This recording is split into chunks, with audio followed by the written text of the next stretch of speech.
श्रद्धेय स्वामीजी महाराज हामी समक्ष हुनुहुन्छ। सबैले उठेर स्वामीजीको सम्मानमा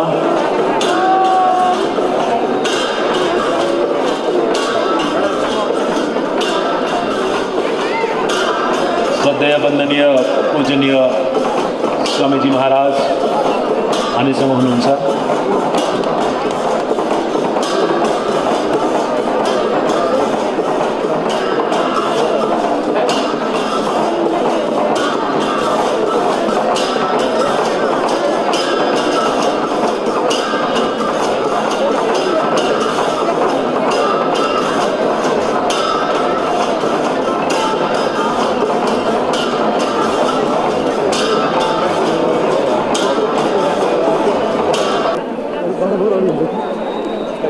अभी मैं इसलिए मंच पर पहले आ गया था कि अभी थोड़ी देर में आदरणीय प्रधानमंत्री साहब भी आएंगे, श्रद्धेय आचार्य श्री उनकी अगुवाई करके लेकर के आएंगे। हमारे मंच पर सभी जो मुझसे पूज्य आचार्य श्री से पतंजलि योगपीठ से जो अत्यंत प्रीति करते हैं, सब महापुरुष यहाँ मंच पर दाई बाई हो रहे हैं। एक बार सबका जोरदार करताल ध्वनि से प्रथम तो बहुत बहुत अभिनंदन है। और आज यह हमारा नेपाल राष्ट्र का तो मीडिया है ही पूरा। आज धार्मिक, आध्यात्मिक, सांस्कृतिक दृष्टि से इस राष्ट्र को नया आरोहण देने के लिए दो धार्मिक चैनल आस्था नेपाल और पतंजलि नेपाल, दो चैनल भी आज शुरू होने वाले हैं। और यह पतंजलि योगपीठ का सेवा का विस्तार, ये सामने आप भवन देख रहे हैं, दाहिनी ओर भवन देख रहे हैं। इसके अलावा धूलीखेल में बहुत बड़ा सेवा का विस्तार हो चुका है, स्वास्थ्य की, शिक्षा की, अनुसंधान की। और एक तरह से भारत में जैसे हमने काम किया योग को लेकर, आयुर्वेद को लेकर, सनातन संस्कृति के वैज्ञानिक मूल्यों को लेकर के, भारत के बाहर सबसे बड़ा विस्तार पतंजलि की सेवाओं का किसी राष्ट्र में है तो वो नेपाल राष्ट्र है। और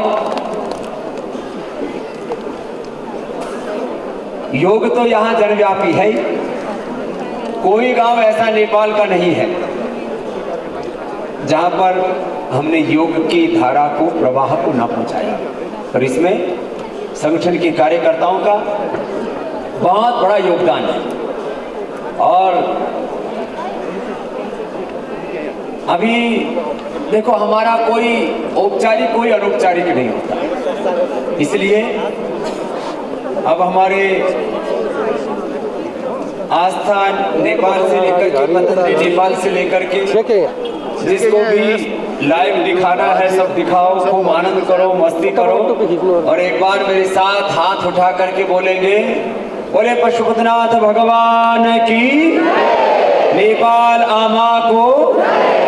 तो हम तो विधिवत ऐसी शुरुआत करते थे, औपचारिक शुरुआत बाद में होती रहेगी। हम तो जो बोलते हैं जहाँ वो एक फिल्मी डायलॉग लोगों ने बना रखा, बोलो हम जहाँ से चलते वहाँ से दुनिया शुरू होती।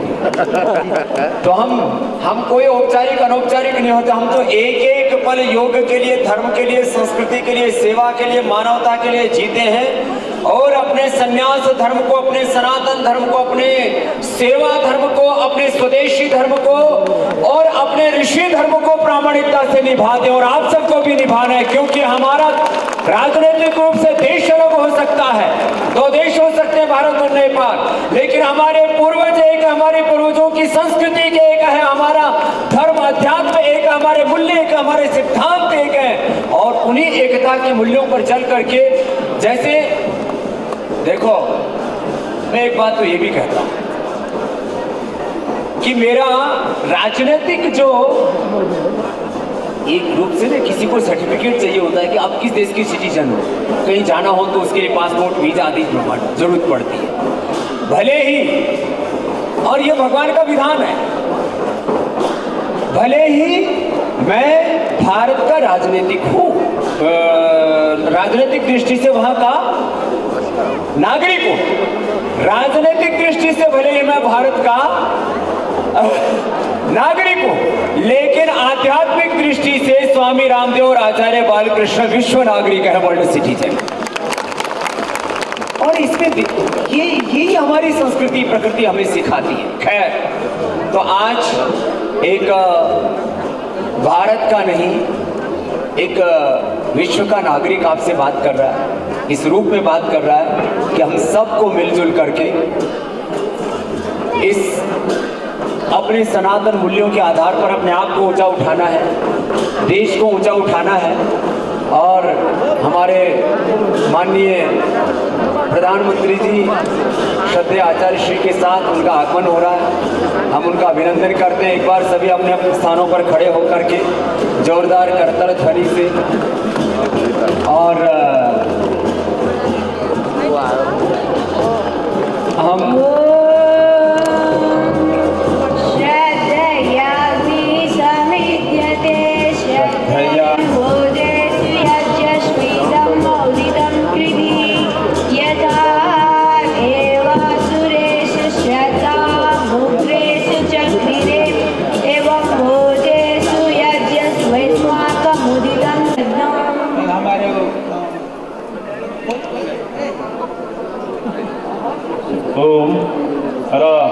सम्माननीय प्रधानमन्त्री पूर्व प्रधानमन्त्री माधव कुमार नेपालज्यू यहाँ हामीसँग हुनुहुन्छ।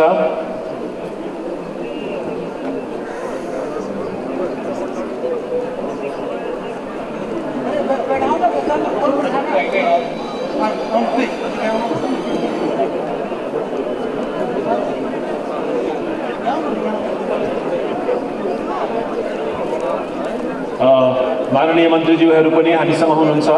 हामी सबैलाई हमारे प्रधानमंत्री जी भी अभी आ ही रहे हैं, श्रद्धेय आचार्य श्री पुनः उनकी आगवानी के लिए उधर जा रहे हैं। तो मैं आपसे बात कर रहा था, स्वामी रामदेव एक वर्ल्ड सिटीजन है, श्रद्धेय आचार्य श्री बालकृष्ण जी एक वर्ल्ड सिटीजन है। और एक बात मैं बहुत कृतज्ञता के साथ कहना चाहता हूँ, जितना लोग मुझे भारत में प्यार करते हैं कहीं उससे कम नहीं, उससे ज्यादा ही हो सकता है। नेपाल में भी सारा नेपाल प्यार करता है, उसके लिए आपको मैं हृदय से प्रणाम करता हूं। और मैं यहाँ श्रद्धेय आचार्य श्री के जो पितृभूमि है, माता पिता और ये गौरव इस राष्ट्र को, पूरी मानवता को जिससे मिला, ऐसे श्रद्धेय आचार्य श्री का जो पुण्य भूमि है वो भरुआ में आज से लगभग 30 साल पहले में आया। तो शाम जा पता नहीं कहां से कहां हम गए थे, हमको ये नहीं पता। और रास्ते में बस रुका तो हम यूरिन करने के लिए उतर गए कहीं जंगल में, वो बस छोड़ के हमको आगे निकल गए। अब हमको ये नहीं पता कि हमको जाना कहीं, आचार्य जी भी आ गए, बस भी आ गए, हम पीछे सड़क पे देख रहे कि हम आ कहाँ गए। 30 साल पहले जब कोई मुझे नहीं जानता था तब भी नेपाल से प्रेम था, और आज नेपाल सारा मुझे जानता है तब वो प्रेम और बढ़ गया। और मैं यहाँ आया तो धूली खेल में बहुत बड़ा 1 लाख के लगभग लोगों का आयोजन हुआ, बड़ा शिविर था। हमको उस समय जो भी राजनीतिक कारण थे, हमको पहली बार पता लगा किसी को नजरबंद करते हैं। हमने कहा भैया तुम अभी भारत के सन्यासी को नहीं पहचानते हो, सन्यास धर्म को नहीं पहचानते हो, हमको नजरबंद मत करो। हमने कहा हम तुम्हारी नजरों के सामने ही वहीं पहुंच जाएंगे। तो लेकिन जो भी हुआ उस समय एक पॉलिटिकल ड्रामा। और उस समय से एक बात मैं बहुत प्रामाणिकता से कहना चाहता हूँ, यहाँ अलग अलग हर देश का एक अपना राजनीतिक उसका स्वातंत्र्य है, उसके अपना संविधान है, उसके अपने नियम है, कानून है, मैं सबको आदर करता हूँ। लेकिन नेपाल की कोई भी राजनीतिक पार्टी हो, पतंजलि के प्रति सारी राजनीतिक पार्टियों की श्रद्धा है। इसके लिए मैं सारी राजनीतिक पार्टियों का भी अभिनंदन करता हूं। और सब पतंजलि के साथ अलग अलग कोई अलग मैकेनिज्म है, पॉलिटिकल ऑर्गेनाइजेशंस, पॉलिटिकल लीडरशिप, किस तरह से देश में चुनाव की प्रक्रिया। और हम तो राजनीतिक रूप से, सामाजिक रूप से, सांस्कृतिक रूप से, आर्थिक रूप से नेपाल को बहुत सुदृढ़ देखना चाहते हैं। जैसे हमने भारत में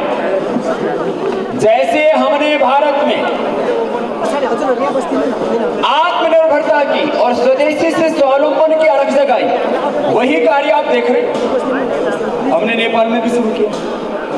पतंजलि के अधिकांश उत्पाद नेपाल से ही तैयार हुए। यहाँ लोगों को रोजगार मिले, स्वावलंबन मिले और यहाँ का, इस देश का आर्थिक जो समृद्धि में हम अपना योगदान दे पाए, वो हमें शुरू कर दिया। अभी पतंजलि की 500 से अधिक जो दिव्य औषधियां हैं, मुक्तावटी, मधुनाशिनी और नई अभी सैकड़ों औषधियां तो अभी नई बनाई हमने। इसके लिए मेधावटी के साथ साथ न्यूरोग्रिड के साथ साथ मधुग्रिड और बीपी ग्रिड और ऑर्थोग्रिड, सोरोग्रिड, थायरोग्रिड, प्रोस्टोग्रिड, ऐसे सैकड़ों औषधियां भी अगले वर्ष तक नेपाल में ही सैकड़ों औषधियां यही बनाना शुरू कर देंगे। इससे कि यहाँ के वन संपदा का और यहाँ के अलग अलग स्वावलंबन का एक नया दौर शुरू होगा। तो ये भी काम करने वाले हैं। और इसके साथ साथ हम यहाँ केवल सामान बनाने का ही काम नहीं कर रहे, वो तो बना ही रहे। आज पतंजलि बहुत बड़ा ब्रांड है और पतंजलि आयुर्वेद नेपाल और दिव्य फार्मेसी नेपाल, वह भी अपने आप में लोगों का बहुत बड़ा उसमें विश्वास है। और इस विश्वास को और ज्यादा मजबूती देने के लिए तो हम सामान बनाना, औषधि बनाना, उससे लोगों का उपचार करना। देखो, कोई भी काम करते हैं तो अक्सर लोगों के सामने एक नजर रहती है, किसके लिए कर रहे हैं। हम सामान बनाने के लिए सामान नहीं बनाते, हम व्यापार के लिए सामान नहीं बनाते, कारोबार के लिए सामान नहीं बनाते।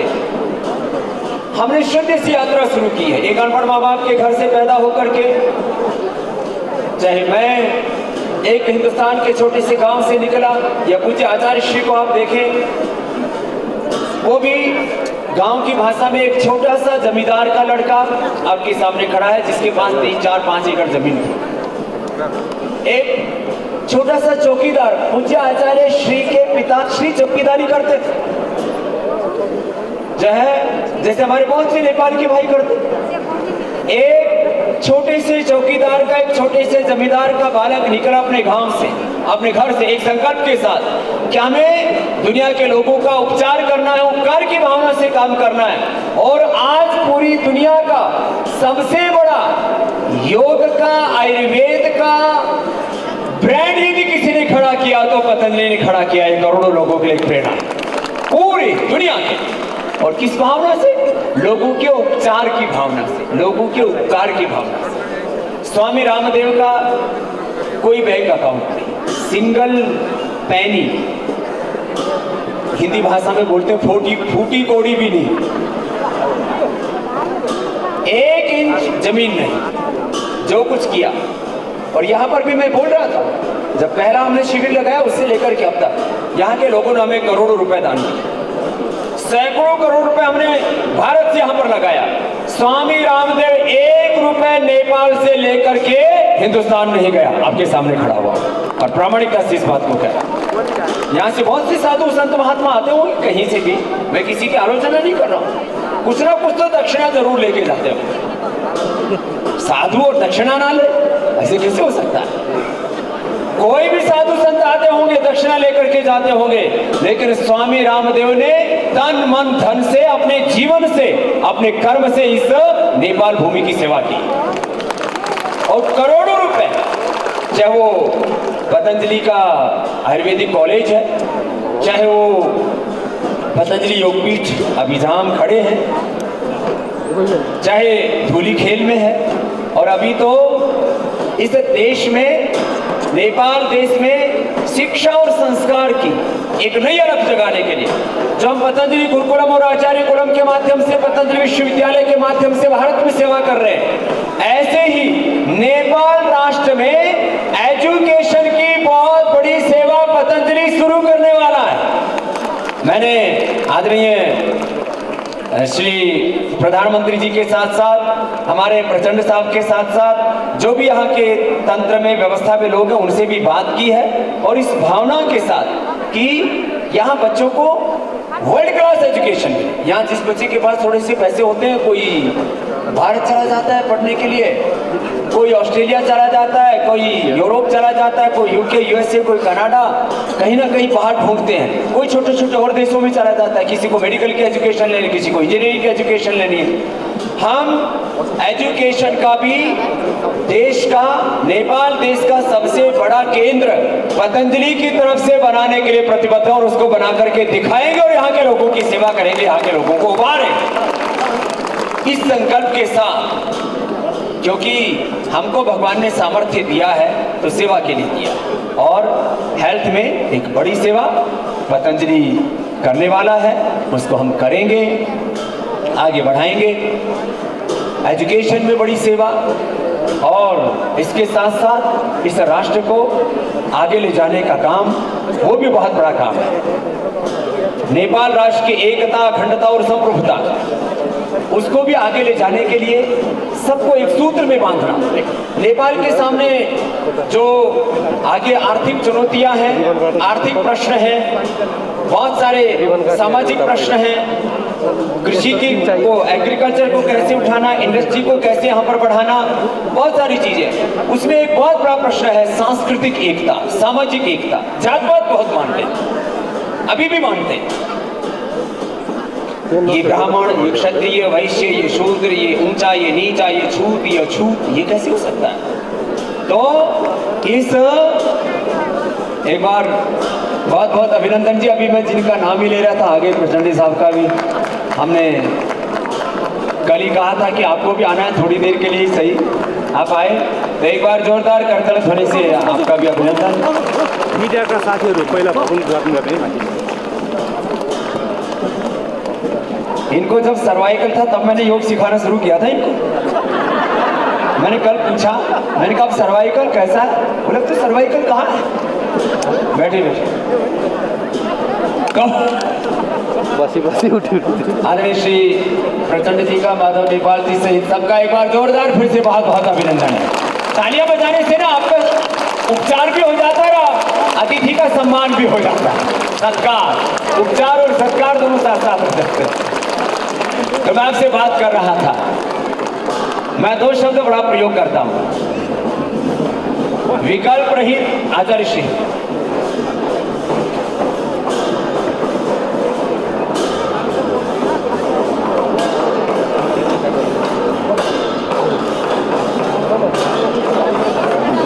तो दो शब्द मैं बड़ा बोलता हूं, विकल्प रहित संकल्प, अखंड प्रचंड पुरुषार्थ। क्या बोला? विकल्प रहित संकल्प। ये प्रचंड जी का नाम से इसलिए नहीं बोल रहा, अखंड प्रचंड पुरुषार्थ, तभी जाकर के जीवन में आगे बढ़ सकता है। तो आज ये नव भवन का उद्घाटन श्रद्धेय आचार्य श्री हमारे प्रधानमंत्री जी सब यहाँ पर आ गए हैं। तो नव भवन का हम सोच रहे हैं कि हम यहीं बैठे रहें तो ठीक है, तो उधर जो है शिलापट्ट में अभी कुछ नाम लिखे गए, अभी शिलापट्ट भी दूसरा बनाना पड़ेगा, जो कोई नाम छूट गए तो दूसरा बना देंगे, शिलापट्ट में क्या लगता है। तो एक बार जोरदार अभिनंदन है आज के इस आयोजन के लिए, आज की इस सुहानी सुबह के लिए।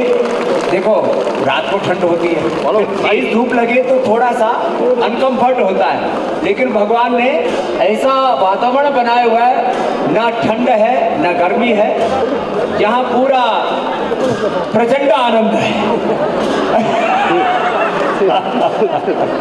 तो आइए एक बार इस आनंद को अनुभव कीजिए।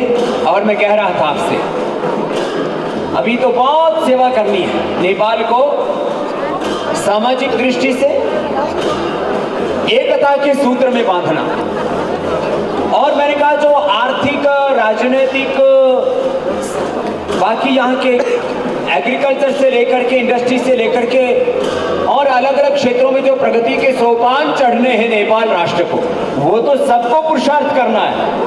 और उसमें मैंने कहा मैं तो वर्ल्ड सिटीजन हूँ, मैं भी करूँगा।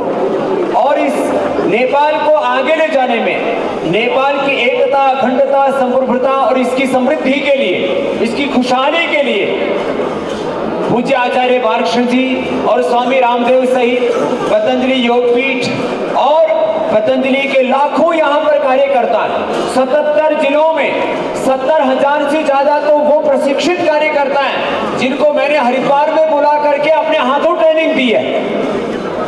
वहां पर 10,000 से ज्यादा लोगों का रहना सहना, खाना पीना की सब व्यवस्था है। वहां पर आपने तो आकर के देखा है।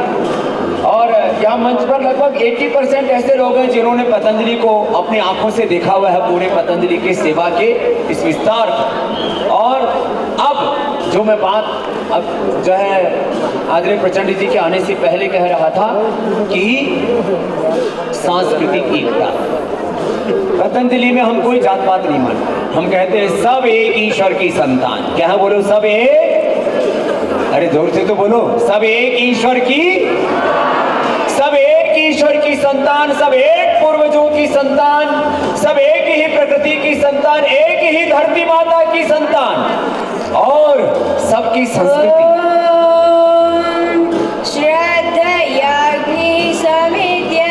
पतंजलि के बालक, पतंजलि सेवाश्रम भूकंप के बाद जो बच्चे 2, 3, 5 साल के थे, आज वो बड़े हो गए हैं।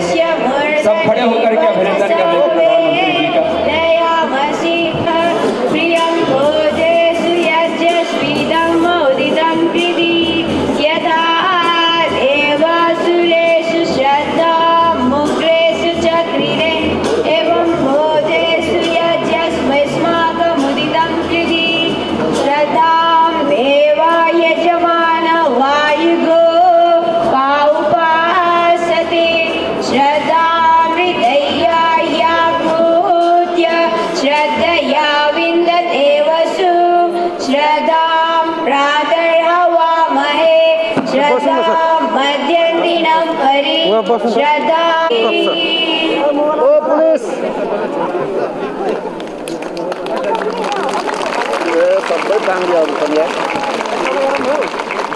हेलो मैडम,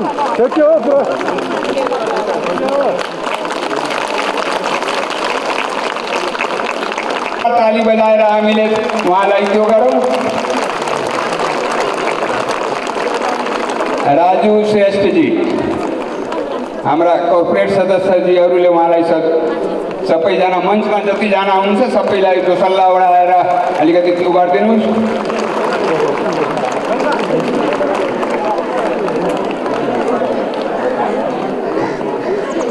यो हाम्रो पतञ्जलि योगपीठ नेपालको बारेमा सबै यहाँहरूलाई थाहै छ र हाम्रो सरदार स्वामीजी र आचार्यजीले भन्नुहुन्छ हामीले अहिले भर्खर 2टा टेलिभिजन, सेटेलाइट टेलिभिजनको उद्घाटन गरेका छौँ र यो एउटा अतिथि भवन चाहिँ सम्माननीय प्रधानमन्त्री जो इस कार्यक्रम का प्रमुख अतिथि हुनुहुन्छ शेरबहादुर देउवाज्यू, मञ्चमा आसीन पूर्व प्रधानमन्त्री पुष्पकमल दाहाल प्रचण्ड ज्यू, नेपाली कांग्रेसका सभापति पो भनेछ तपाईँ, यो भविष्यको हो कि हाम्रो रामचन्द्र, हाम्रो प्रधानमन्त्रीलाई चिसो पस्न बेर छैन, रामचन्द्र पौडेलज्यू लगायत सबै मञ्चमा आसीन हुनुभएका अतिथि महानुभावहरू र यहाँ उपस्थित सम्पूर्ण विशिष्ट व्यक्तित्वहरू, योग साधनामा लीन हुनुभएका सबै योग साधक र साधिकाहरू र उपस्थित सम्पूर्ण आदरणीय महानुभावहरू, म यहाँसँग क्षमा माग्न चाहन्छु। मैले 11 बजे यहाँबाट हिँड्नु पर्ने छ एयरपोर्ट र मेरो बाहिरको प्रोग्राम भएको हुनाले मैले नबोलेर जाउँ भनेको मान्नु भएन हाम्रो स्वामी रामदेव महाराज जीले। उहाँसँग पुरानो सम्बन्ध छ। सम्बन्ध जोडिएको छ रामदेव महाराजजीसँग, बालकृष्ण आचार्यज्यूसँग।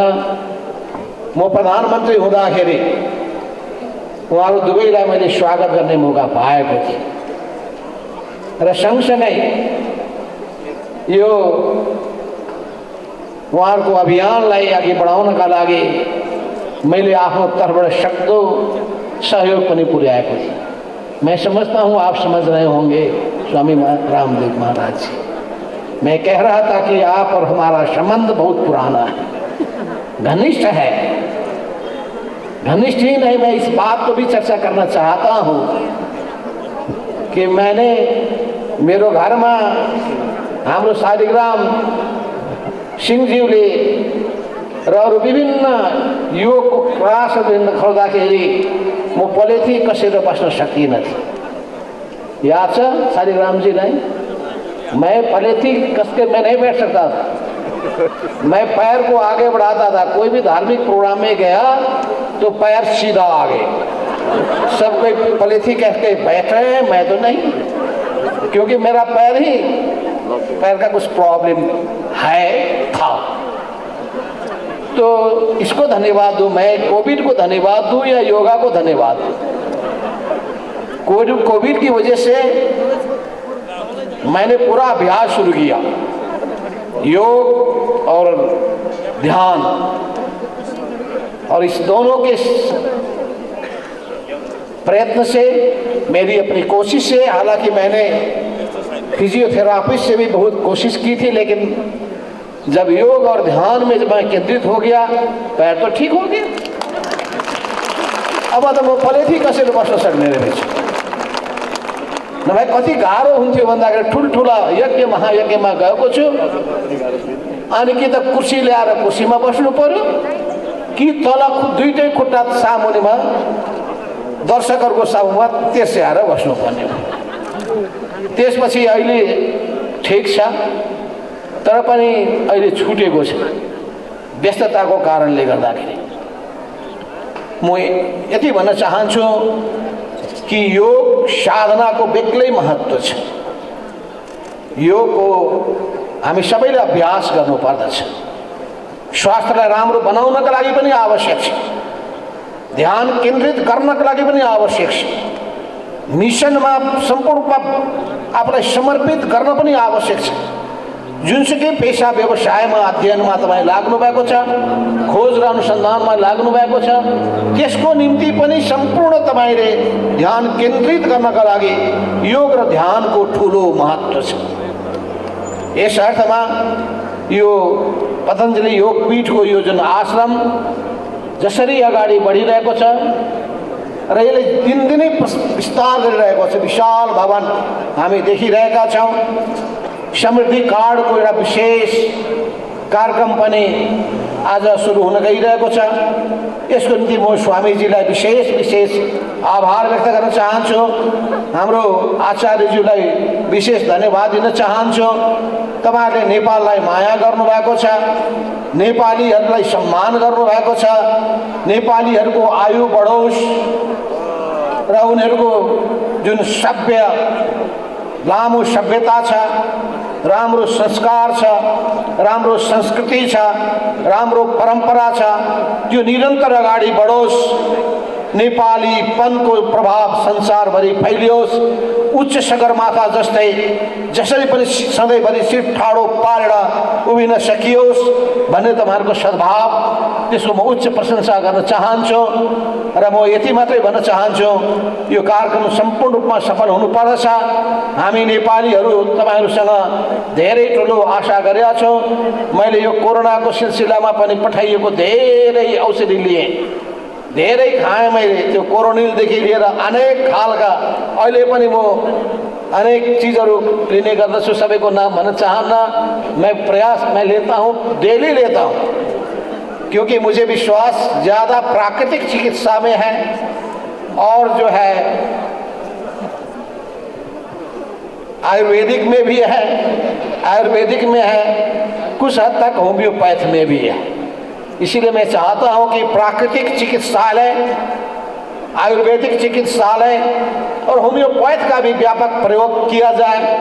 इतना कहने से फिर मोडर्न जो साइंस का जो अहिले छ हाम्रो डाक्टर साहबहरू नराम्रो नमान्नु होला, त्यसको बेग्लै महत्त्व छ। सबै चिकित्सा पद्धतिको बीचमा राम्रो संयोजन गर्न सकियो भने मलाई लाग्दछ मोडर्न मेडिकल साइन्सले उत्पन्न गरेको जुन एलोपैथिक अनि सँगसँगै अरू प्राकृतिक यो दुईटैको संयोजनबाट अगाडि बढ्न सक्ने हो भने मानिसहरूको स्वास्थ्यलाई राम्रो बनाउन सकिन्छ, छिटो सुन्दर बनाउन सकिन्छ। स्वास्थ्य राम्रो भयो भने दिमाग पनि स्वस्थ हुन्छ, दिमाग स्वस्थ भयो भने सकारात्मक चिन्तनहरू आउँछन्, सकारात्मक चिन्तन आयो भने सबैको कल्याणको चाहना हुन्छ, प्रेम र सद्भावको वृद्धि हुन्छ। यी सबै भावनाहरूलाई अगाडि बढाउने काममा हामी सबै जुटौँ। यति भन्दै म फेरि पनि यहाँ सबैबाट बिदा हुन चाहन्छु। हस् त, धन्यवाद, नमस्कार। अब एउटा सुखको लागि, समृद्धिको लागि यो स्वदेशी समृद्धि कार्ड सबैहरू हजुरहरूले प्रयोग गर्ने, तपाईहरूले युज गर्ने पतञ्जलिको पतञ्जलि प्रोडक्टमा यो समृद्धि कार्ड बनाएपछि जहाँ छुट पाइन्छ भने कोही हाम्रो परिवारको कोही व्यक्ति यसको लागि आश्रित व्यक्तिलाई 5 लाख रुपियाँ पतञ्जलिले दिनेछ। कोही पनि व्यक्ति हो त्यसको लागि 5 लाख रुपियाँ प्रधानमन्त्रीज्यू और हाम्रो पूर्व प्रधानमन्त्रीज्यू सबैले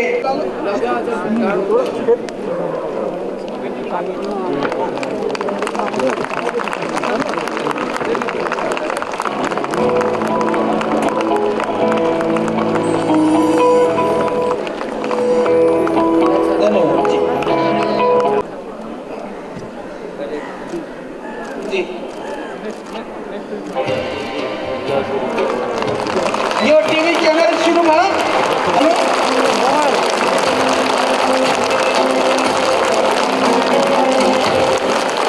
यो पतञ्जलि नेपाल च्यानलको उद्घाटन भयो।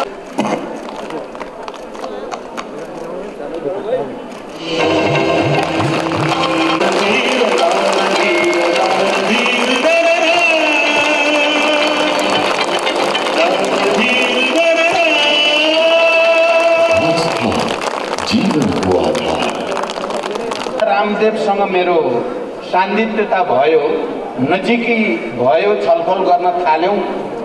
कता कता पहिला त लाग्थ्यो उहाँ अलि बढी रूढिवादी हुनुहुन्छ होला, अलि बढी परम्परावादी हुनुहुन्छ होला, तर छलफल गर्दै जाँदा, सङ्गत गर्दै जाँदा उहाँ त वैज्ञानिक हुनुहुँदो रहेछ, क्रान्तिकारी हुनुहुँदो रहेछ। त्यसकारण मेरो निकटता पनि त्यसरी नै बढेर गयो। म उहाँप्रति विशेष आभार प्रकट गर्न चाहन्छु। कुन अर्थमा भने उहाँले योगलाई एउटा नयाँ क्रान्ति मार्ग प्रदर्शन गर्नुभयो र योगको माध्यमबाट आरोग्यतिर, निरोगितातिर पुरै समाजलाई लैजाने अभियानको नेतृत्व गर्नुभयो र आरोग्यताबाट एउटा उद्योगतिर, एउटा महान उद्योग सञ्चालनतिर, उत्पादन वृद्धिको महाअभियान पनि सञ्चालन गर्नुभयो। योग मूलकै उद्योग, त्यसकारण 3 in 1 Baba Ramdev raw Acharya Balkrishna 3 in 1 हुनुभयो। हिजो बेलुका हामी थोरै कुरा गऱ्यौँ नेपालमा शिक्षा, स्वास्थ्य, रोजगारी र कृषिको क्षेत्रमा क्रान्ति ल्याउनको लागि हामीले कसरी अगाडि बढ्न सकिन्छ भन्ने बारेमा आचार्य बालकृष्णले अलि विस्तारपूर्वक मलाई भन्नुभएको छ र एउटा कार्यक्रम आयोजना गर्ने कुरा भएको छ। म उहाँहरूप्रति आभार प्रकट गर्न चाहन्छु। नेपालको समग्र आर्थिक, सामाजिक, राजनीतिक, सांस्कृतिक विकासमा उहाँहरूको योगदान धेरै महत्त्वपूर्ण छ र हामी सबैलाई थाहा भएको कुरा हो। नेपाल हिमालको काखमा छ र यहाँ यस्ता अमूल्य जडीबुटीहरूको भण्डार हो। म हरिद्वार गएँ, बाबाजीको सबै त्यहाँका कार्यक्रमहरू हेरेँ र मलाई हात समातेर उहाँले एउटा ठुलो स्टोर भण्डार गरेको ठाउँमा लैजानुभयो, हलमा। त्यहाँ जडीबुटीको चाहिँ जखिरा जस्तै थियो। यो सब नेपालबाट आएको भनेर उहाँले मलाई भन्नुभयो। अब नेपालमै यस्तै उद्योग खोल्नुपर्छ भनेर पनि भन्नुभयो। यो प्रेरणा पनि मैले महत्त्वपूर्ण ठान्छु। हामी कहाँ अहिले जस्ता अमूल्य जडीबुटीहरू छन् तिनको प्रशोधन गर्ने, त्यसबाट आरोग्यताको एउटा नयाँ अभियान सञ्चालन गर्ने आवश्यकता छ। मैले अहिले धेरै कुरा भन्ने भन्दा पनि आज पतञ्जलि योगपीठको तर्फबाट भवन एउटा उद्घाटन भयो, अनि समृद्धि कार्डको उद्घाटन भयो, 2टा टिभी च्यानलको उद्घाटन भयो। आफैमा यो एउटा धेरै दूरगामी महत्त्वका कार्यहरू आज सम्पन्न भएको छ। यसको लागि यसले नेपाली समाजमा पनि, हामी नेपालका राजनीतिक पार्टीहरूलाई पनि एउटा नयाँ प्रेरणा, नयाँ ऊर्जा प्राप्त भएको छ। यसको लागि फेरि म बाबा आचार्य र योगपीठसँग सम्बन्धित सबै पदाधिकारीहरूप्रति हार्दिक आभार प्रकट गर्दै र यी उद्घाटन भएका सबै कार्यक्रमहरूको पूर्ण सफलताको कामना गर्दै बिदा हुन्छु। धन्यवाद। अभिवादन। माननीय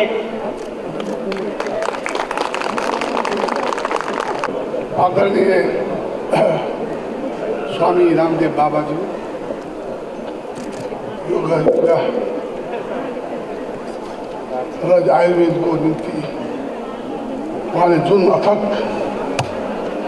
परिश्रम गर्नुभएको छ, त्यसका लागि उहाँलाई नेपाल सरकारबाट पनि धन्यवाद दिन चाहन्छु।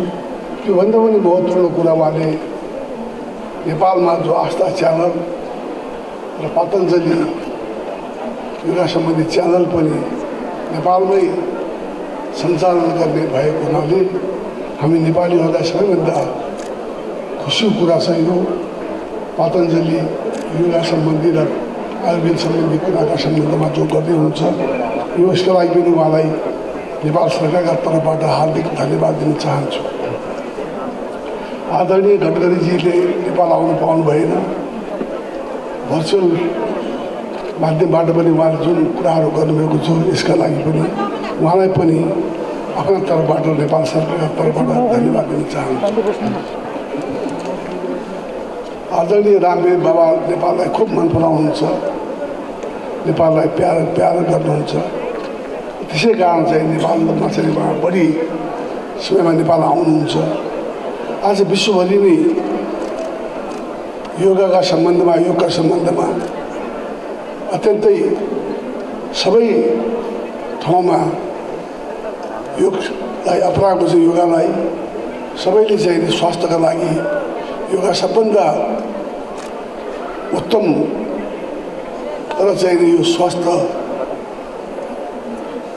निम्ति एउटा चाहिँ एक्सर्साइजका निम्ति रूपमा योगालाई सबैले अडप्ट गर्दैछन्, सबैले चाहिँ गर्दैछन्। र चाहिँ आयुर्वेद त सबैभन्दा उचित अहिले सबैले मानिसके साइड इफेक्ट नभएको एउटा मात्रै औषधि छ आयुर्वेद। त्यो चाहिँ नि आज गडकरीजीले भन्नुभयो, सबैले मानेको कुरा हो कि साइड इफेक्ट नभएको औषधि केही छ भने आयुर्वेद मात्रै छ। त्यसैले चाहिँ नि आयुर्वेदमा रिसर्च गरेर उहाँले चाहिँ धेरै काम गर्नुभएको छ बाबा रामदेवजीले। र अर्को हाम्रो देशमा जन्मेका बालकृष्ण आचार्यजी हुनुहुन्छ, उहाँले चाहिँ नि रामदेव बाबासँग मिलेर धेरै ठुलो चाहिँ नि काम गर्नुभएको छ नेपालमा पनि। यसका लागि पनि उहाँलाई पनि हार्दिक धन्यवाद दिन चाहन्छु। अब मैले धेरै कुरा भन्नु छैन, रामदेव बाबाजीले भनिसक्नुभयो। एउटा कुरा, रामदेव बाबाजीले नेपालमा धेरै काम गर्नु खोज्नुभएको छ। नेपालमै चाहिँ यो चाहिँ नि यो आयुर्वेदिक औषध उत्पादन गर्ने लगायत सारा काम गर्न चाहनुहुन्छ। मैले उहाँलाई हाम्रो नेपालको सरकारबाट पुरा सहयोग गर्नेछ। नन प्रफिट कामका लागि नेपाल सरकारले जहिले पनि सहयोग गर्नेछ। उहाँलाई जे आवश्यकता हुन्छ त्यसमा चाहिँ हामी चाहिँ पुरा उपलब्ध गराउनेछौँ। चाहे चाहिँ यो आयुर्वेदको निम्ति चाहिँ उहाँले प्लान्टहरू लगाउने कुरा होस्, अरू नै कुरा होस्, यो चाहिँ यो परिशीलन गर्नेदेखि लिएर यो के भन्छ नि, यो चाहिँ आयुर्वेद बनाउने ठाउँको लागि होस्, त्यसको लागि नन प्रफिट अर्गनाइजेसनको लागि उहाँलाई केही समस्या भएको थाहा पाएँ मैले। जग्गा जमिन उपलब्ध गराउनको लागि नेपालले उहाँलाई जग्गा उपलब्ध गराउने कुनै छैन। म विश्वास दिलाउन चाहन्छु नेपालमा चाहिँ नन प्रफिट अर्गनाइजेसनको लागि नेपाल सरकारले जग्गा उपलब्ध गराउनेछ। तपाईँहरूलाई पुरा सहयोग गर्ने विश्वास दिलाउन चाहन्छु। अन्तमा मलाई धेरै भन्नु छैन, म धेरै ज्ञाता पनि यस सम्बन्धमा। रामदेव बाबाले नेपाललाई धेरै ठुलो माया गर्नुहुन्छ, नेपाललाई श्रद्धा बनाउँछ उहाँको र बालकृष्ण काजी त्यसरी हाम्रो नेपालले नेपालमै जन्मेको जाने उहाँको जन्म हुने नै हो। त्यस कारण उहाँले नेपालमा चाहिँ जो दुईवटा च्यानल स्थापित गरेर नेपालमै चाहिँ यो आयुर्वेदिक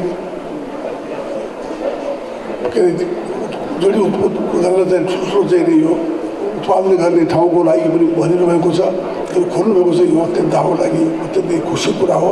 उहाँलाई पुरा सपोर्ट हुने भन्न चाहन्छु र चाहिने उहाँलाई बारम्बार नेपाल आउनका लागि पनि हार्दिक अनुरोध गर्छु र त्यस्तै बालकृष्ण आचार्यजीलाई गर्न चाहन्छु। र उहाँहरू जो नेपाललाई माग गर्नुहुन्छ त्यसको लागि उहाँलाई अझै फेरि हार्दिक धन्यवाद दिँदै उहाँहरूको चाहिँ सधैँ नेपालमा फेरि आउनुहोला, बार आउने पनि म निम्ता दिलाउँछु, दिँदै बिदा हुन्छु। धन्यवाद। जय नेपाल।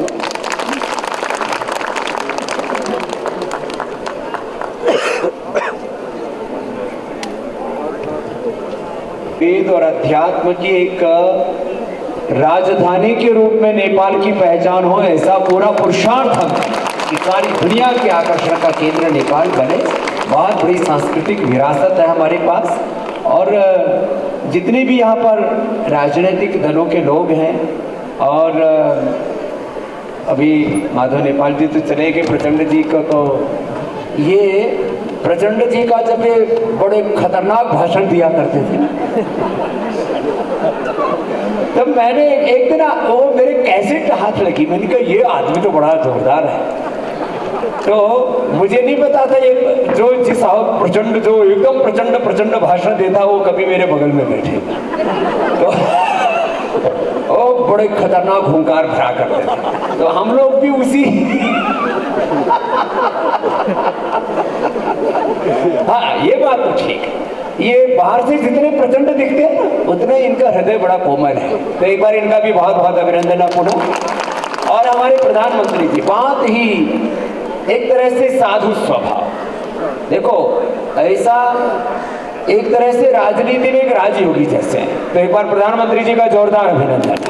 ऐसा बहुत साधु स्वभाव और कि नेपाल के लिए अच्छा हो, सामाजिक आर्थिक राजनीतिक सांस्कृतिक सभी दृष्टियों से एकता अखंडता संप्रभुता संपन्न राष्ट्र बने, उसके लिए बहुत पुरुषार्थ करते हैं। और आज हमारे उपेंद्र यादव साहब ये भी हमारे प्रखर शिष्य हैं और जो है वैसे भी बड़ा मजबूत है और राजनीतिक मजबूती की प्राप्त करने के लिए हरनिश पुरुषार्थ करते हैं। तो उपेंद्र यादव जी का भी बहुत अभिनंदन है।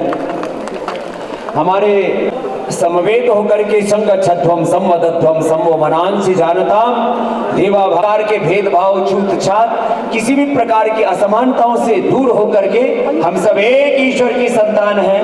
नेपाल आमा को